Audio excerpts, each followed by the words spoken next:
The village of Alders Hollow had always trusted the road. It curved down from the hills like a gray ribbon of certainty, connecting their quiet farmland to warehouses, factories, and cities they had never seen. Every Tuesday and Friday, trucks rolled in. Flour, rice, canned goods, animal feed, diesel drums. The rhythm never broke. No one stored much anymore. Why would they? The world delivered on schedule. Store shelves were restocked before they were fully empty. The small grocery near the square carried just enough inventory to last a few days. Farmers sold most of what they grew instead of keeping it. Efficiency had replaced memory. Except for one man. Daniel Mercer lived on the eastern edge of the village where the fields widened and the cell signal thinned. His land had once belonged to his grandfather, who believed in three things: dry grain, deep wells, and quiet work. Daniel had inherited all three. He wasn't unfriendly. He simply spoke less than others. While neighbors discussed crop prices and fuel subsidies, Daniel calculated storage humidity levels in a weathered notebook. While others upgraded tractors, he reinforced foundations. And 3 years ago, he built the shed. It started with concrete.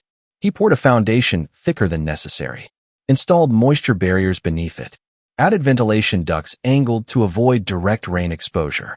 The structure itself was timber-framed but overbuilt, cross-braced, sealed, elevated slightly above ground level. Villagers slowed their trucks when passing.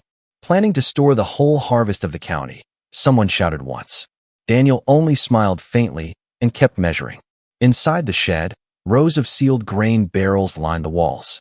Wheat, corn, lentils, oats, carefully dried to safe moisture percentages. Oxygen absorbers sealed inside heavy-duty containers. Desiccant packs rotated every season.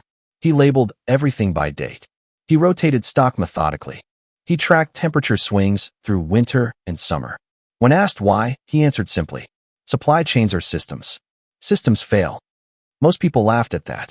Alders Hollow had never missed a delivery. Even during storms, trucks arrived within a day or two. The world was stable. Warehouses were full. Markets were global.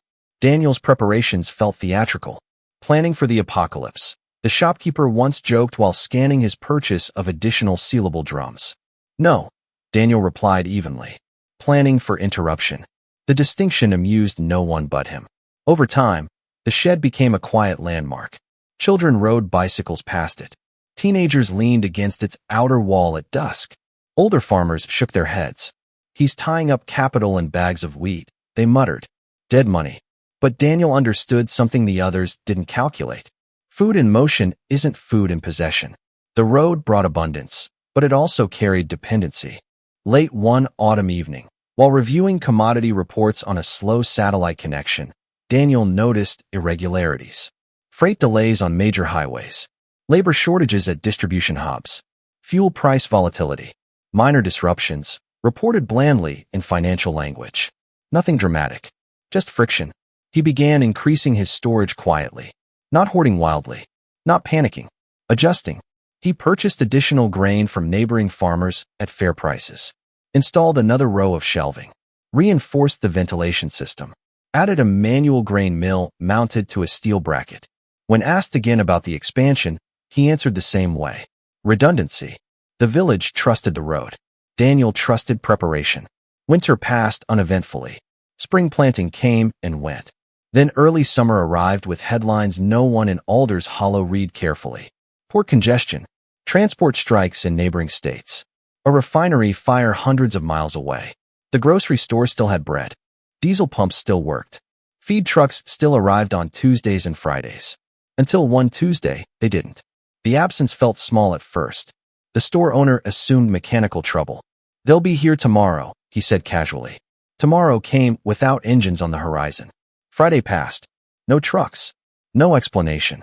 Phones rang unanswered at distribution centers. Online tracking portals froze with outdated timestamps. News reports grew vague. Temporary logistics disruption. Farmers began checking fuel tanks. The grocery shelves thinned faster than expected. People bought slightly more than usual, just in case. Daniel watched the road from his eastern field. No dust clouds rose. No diesel rumble echoed. He closed his notebook slowly that evening and walked toward the shed. The wooden door creaked open. The interior smelled dry and clean. Rows of grain sat silent in the dim light. Measured. Counted. Waiting. Outside, Alder's Hollow still believed the trucks were simply late. Inside the shed, Daniel knew something else. Systems don't collapse loudly at first. They hesitate. And hesitation is the warning. He stepped back into the fading light and looked once more at the empty road stretching beyond the hills. For the first time in years, it did not look like certainty. It looked fragile, and the village had no idea how thin the margin really was. By the fourth missed delivery, Alder's Hollow stopped pretending. The grocery shelves were no longer thinning. They were hollow. Flour disappeared first, then rice, then canned vegetables. Animal feed became scarce. The store owner placed handwritten signs near the entrance limiting purchases, but it was too late. People were buying with urgency now, not routine. Fuel deliveries stalled as well. Tractors idled less frequently. Generators were switched off at night. Conversations in the village square changed tone. Laughter shortened. Questions lingered longer. No one had prepared for absence. They had prepared for inconvenience. The official updates were sterile and distant. Regional transport bottlenecks. Temporary distribution realignment. Supply chain recalibration. But trucks were not recalibrating. They were not coming. By the end of the first week, farmers began calculating feed ratios for livestock. Some reduced portions. Some considered selling animals early. Some hoped the disruption would resolve before decisions became irreversible. Daniel did not visit the square. He worked quietly. He checked moisture levels in every barrel, verified seals, updated his ledger with projected consumption rates. He calculated caloric distribution per household if assistance became necessary. He did not assume panic. He assumed math. On the 8th day without deliveries, the village council called an open meeting inside the small community hall. The room was warmer than usual. Fewer people were running air conditioning at home. Voices overlapped. Speculation filled the space. It's political. It's fuel. It's just backlog. The council leader cleared his throat. We've been informed that major distribution centers are operating at reduced capacity. We're advised to conserve and remain patient. Remain patient. The words landed thinly. A hand rose from the back of the hall. It was Daniel. He rarely spoke in public. The room quieted more from curiosity than respect. How long can the store supply the village at current consumption rates? He asked evenly. The store owner shifted uncomfortably. Maybe 5 days. Less if people keep buying like this. And livestock feed. Daniel continued. Another week, maybe. Silence followed. What are you suggesting? Someone asked sharply. Daniel did not dramatize his answer. I'm suggesting the trucks may not return soon. We need to transition from consumption to management. Murmurs. What does that even mean? It means rationing. It means inventory accounting. It means controlled distribution. A man near the front scoffed. You've been waiting for this, haven't you? All that grain in your shed. A few uneasy laughs surfaced. Daniel did not react.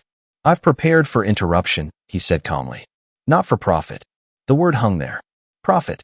In scarcity, suspicion arrives quickly. The council leader leaned forward. How much storage do you have?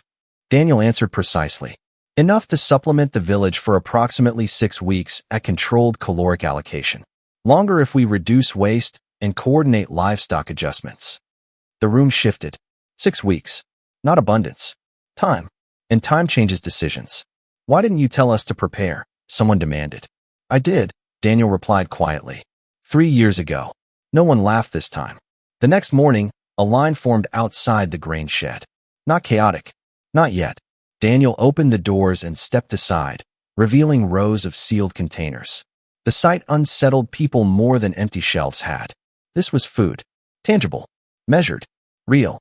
He established structure immediately. Household registration. Headcount verification. Caloric allocation per person. Manual milling station installed at the entrance. He did not give away sacks freely. He distributed grain in weighed portions. Measured. Logged. Signed. Some bristled at the discipline. Feels like we're begging, one villager muttered. No, Daniel answered evenly. It feels like survival. Within days, the shed became the village's center of gravity. Families adjusted meals. Bread grew denser. Portions shrank. Livestock numbers were reduced strategically to conserve feed. Shared cooking schedules minimized fuel consumption. Daniel trained volunteers to monitor moisture and pest control. He explained oxygen displacement. He demonstrated grinding techniques. He turned storage into a system. But systems require trust, and trust frays under hunger. By the third week, outside news grew worse. Highway closures, fuel rationing in nearby towns, distribution centers overwhelmed. A neighboring village reportedly experienced looting after their store ran dry.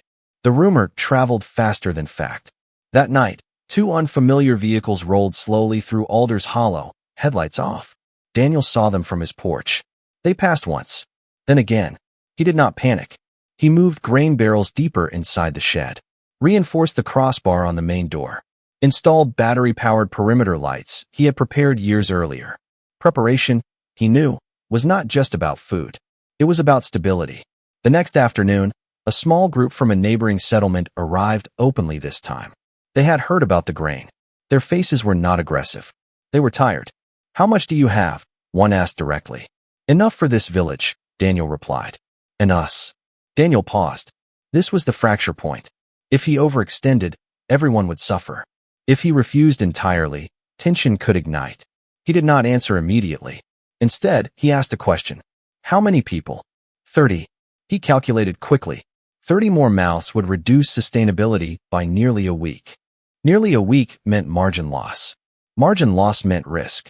The villagers of Alder's Hollow watched silently, waiting for his decision. The road that once brought abundance now brought pressure. Daniel looked beyond the group, toward the silent highway in the distance. The trucks were still not coming, and the village's survival window was narrowing. He finally spoke. "We can't feed everyone," he said steadily. "But we can teach you how to store what you have left." The visitors exchanged uncertain glances. "Storage won't help if there's nothing left," one said. "It will," Daniel answered, "if you stop wasting it." The tension thickened. This was no longer about mockery. It was about leadership. And leadership in scarcity is never comfortable. Behind him, inside the shed, the grain waited in disciplined silence. Outside, hunger was beginning to think louder than reason. The margin was shrinking, and Daniel knew something the others were just beginning to understand. Preparation buys time, but time must be defended. The silence after Daniel's answer was heavier than accusation. The visitors from the neighboring settlement stood in the dusty light, thin patience stretched across their faces. Behind them, the village of Alder's Hollow watched without speaking. Hunger had begun sharpening thoughts. Fear had begun whispering alternatives. Daniel stepped forward, not toward conflict, but toward clarity. "We don't have surplus," he said calmly. "We have planning. If I give you weeks of grain, we lose weeks ourselves. Then 2 villages fall instead of 1. One of the visitors clenched his jaw. "So we're supposed to just go back and starve?" "No," Daniel replied. "You're supposed to stop bleeding what you still have." He gestured toward the shed. "Bring what grain you have left tomorrow. I'll show you how to seal it, how to dry it properly, how to stretch it. I'll show you how to calculate daily caloric limits so it lasts longer than you think." The men exchanged looks. They had expected refusal or surrender. They had not expected instruction. After a long moment, one nodded. "We'll come back." They left without further words. The tension did not vanish, but it shifted. Alder's Hollow had just made a decision without shouting. That mattered. Over the next days, the shed became more than storage. It became a classroom. Daniel demonstrated moisture testing using simple tools. He showed how to convert open sacks into sealed containers using oxygen absorbers fashioned from available materials. He explained spoilage timelines. He taught ration math in chalk on the wooden wall. Children watched quietly. Farmers listened more closely than they ever had. The neighboring settlement returned, carrying half-empty sacks and dented containers. Daniel did not judge. He reorganized, dried, sealed, recalculated. Time stretched.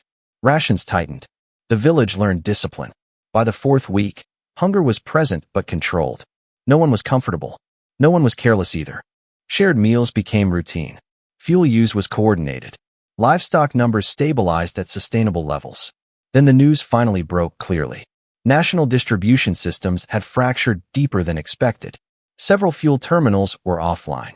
Transport unions were renegotiating emergency terms. It would take weeks, possibly months, for supply chains to stabilize fully. The road was not coming back soon. The illusion was gone. But something else had formed in its place. Order.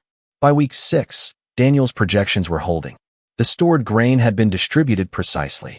Losses were minimal, spoilage nearly non-existent. The neighboring settlement had stabilized as well. Not thriving, but surviving.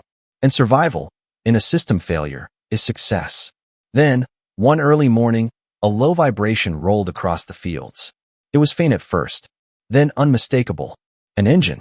Daniel stepped outside the shed as others emerged from their homes. Dust rose on the horizon. A single truck crested the hill. Not a convoy, just one. It moved slowly, cautiously, like something returning from exile. The village did not cheer immediately. They watched. The truck rolled into the square and idled. The driver stepped out, tired-eyed and sunburned. Deliveries will resume in phases, he announced. Limited quantities. The words sounded smaller than they once would have. Limited quantities. That used to mean inconvenience. Now it meant reinforcement. People lined up calmly. No pushing. No shouting. They had learned something in the absence. Daniel stood near the edge of the square, not at the front. The council leader approached him quietly. You saved this place, he said. Daniel shook his head slightly. No, he answered. Preparation did. Within days, more trucks arrived. Shelves began filling again. Fuel pumps ran. Conversations slowly regained warmth. But something fundamental had shifted in Alder's Hollow. No one mocked the shed anymore. Instead, a second one was built near the western fields. Then a third, jointly owned by the cooperative. Workshops were organized on preservation techniques. Grain rotation schedules were posted publicly. Families began storing modest reserves at home. Not from fear, from memory. Months later, when the supply network had largely stabilized, the road once again looked dependable. But no one mistook it for certainty. One evening, as the sun settled behind the hills, a young boy stood beside Daniel outside the original shed. Why didn't you panic when the truck stopped? The boy asked. Daniel considered the question carefully. Because panic is what happens when preparation is missing, he said quietly. The boy nodded, not fully understanding, but sensing weight in the answer. Daniel looked at the road stretching beyond the village. It was still just asphalt, still vulnerable, still part of a system that could hesitate again. But Alder's Hollow was no longer fragile in the same way. They had learned that abundance in motion is not the same as security in storage. They had learned that systems fail quietly before they fail loudly. And when the trucks stopped coming, survival did not belong to the loudest voice in the village. It belonged to the one who had prepared before anyone felt afraid. The grain shed stood in the fading light, weathered and ordinary. No monument, no banner, just wood, steel, and foresight. And that was enough.